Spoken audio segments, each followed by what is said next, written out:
ओम श्री राधा कृष्णाभ्यां नमः।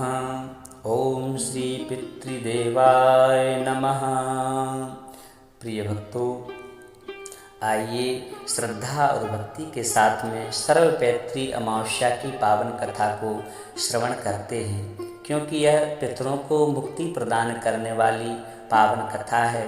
इसे श्रवण करने से पितृदेव हमारे ऊपर कृपा की दृष्टि बरसाते हैं और हमें आशीष प्रदान करते हैं, और यह पावन कथा पितृदोष को मुक्त कराने वाली है। श्राद्ध पक्ष में सर्वपितृ अमावस्या का अत्यंत ही महत्व है। यह पितरों को विदा करने की अंतिम तिथि है। अगर कोई श्राद्ध तिथि में किसी कारण से श्राद्ध न कर पाया हो या फिर श्राद्ध की तिथि भूल गया हो, तो सर्वपितृ अमावस्या पर श्राद्ध किया जा सकता है। आओ इस तिथि के महत्व की पौराणिक कथा क्या है जान लेते हैं। इस पावन कथा को अत्यंत ही श्रद्धा और भक्ति के साथ में सुनना, क्योंकि इससे आपको आपके पूर्वजों का आशीर्वाद प्राप्त होने वाला है, जिससे आपका जीवन खुशहाल हो जाएगा और आपको पितृदोष से मुक्ति भी प्राप्त होगी।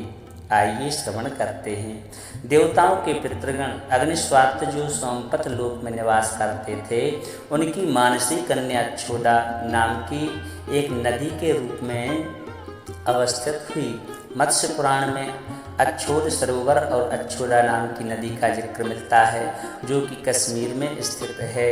एक बार अच्छोदा ने 1000 साल तक तप किया, जिससे प्रसन्न होकर के देवताओं के पितृगण अग्निस्वात और वरहिष्पद अपने अन्य पितृगण अमावस्या के साथ में अच्छोदा को वरदान देने के लिए आश्विन अमावस्या के दिन आए थे।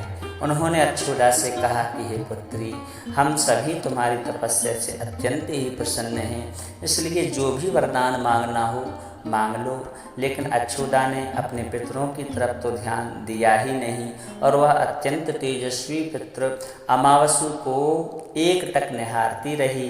पितरों के बार बार कहने पर उसने कहा कि हे भगवान, क्या आप मुझे सचमुच वरदान देना चाहते हैं? इस पर तेजस्वी पितृ अमावस्या ने कहा कि हे अच्छोदा, वरदान पर तुम्हारा अधिकार सिद्ध है, इसलिए निसंकोच होकर के तो कहो। अच्छोदा ने कहा, भगवान, यदि आप हमें वरदान देना ही चाहते हैं तो मैं तत्क्षण आपके साथ में रमण का आनंद लेना चाहती हूँ। वह अभिलाषा हमारी आप पूर्ण करें। अच्छोदा के इस तरह से कहे जाने पर पितृगण नाराज हो गए और उन्होंने अच्छोदा को श्राप दिया कि वह पितृलोक से पतित होकर के पृथ्वी लोक पर जाएगी। पितरों के इस तरह से श्राप दिए जाने पर अच्छोदा पितरों के पैरों में गिरकर गिड़गिड़ाने लगी, रोने लगी। इस पर पितरों को दया आ जाती है। उन्होंने कहा कि हे अच्छोदा, तुम पतित योनि में श्राप मिलने के कारण से मत्स्य कन्या के रूप में जन्म लोगी। पितरों ने आगे कहा कि भगवान ब्रह्मा के वंशज महर्षि पाराशर जी तुम्हें पति के रूप में प्राप्त होंगे और तुम्हारे गर्भ से भगवान श्री नारायण ही व्यास जी महाराज के रूप में अवतार धारण करेंगे। उसके उपरांत भी अन्य दिव्य वंशों में जन्म लेते हुए तुम श्राप मुक्त होकर के बाद में पितृलोक में वापस आ जाओगी। पितरों के इस तरह कहे जाने पर अच्छोदा शांत हो गई। अमावस्या के ब्रह्मचर्य और धैर्य की सभी पितरों ने सराहना की एवं वरदान दिया कि यह अमावस्या की तिथि अमावस्या के नाम से जानी जाएगी। जो भी प्राणी किसी भी दिन श्राद्ध ना कर पाए, वह केवल अमावस्या के दिन श्राद्ध तर्पण कर लेता है, तो सभी बीते हुए 14 दिनों का पुण्य लाभ प्राप्त करके वह अपने पितरों को तृप्त कर लेता है। तभी से प्रत्येक माह की अमावस्या तिथि को अधिक महत्व दिया जाने लगा और यह तिथि सर्वपितृ श्राद्ध के रूप में मनाई जाने लगी। उसी पाप के प्रायश्चित हेतु कालांतर में यही अच्छोदा महर्षि पाराशर जी की पत्नी एवं व्यास जी की माता सत्यवती बनी थी। इसके बाद में समुद्र के अंशभूत शांतनु की पत्नी हुई और 2 इनके पुत्र हुए, जिनका नाम चित्रांगद और विचित्र वीर था। इनको इन्होंने जन्म दिया था। इन्हीं के नाम से कलयुग में अष्टका श्राद्ध मनाया जाता है। इस प्रकार से अमावस्या की यह पावन कथा है, सर्वपैत्री अमावस्या की।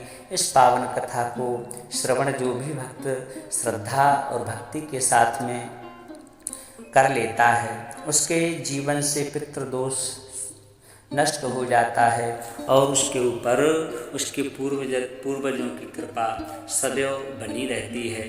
पूर्वजों के आशीर्वाद से उसका जीवन खुशहाल हो जाता है।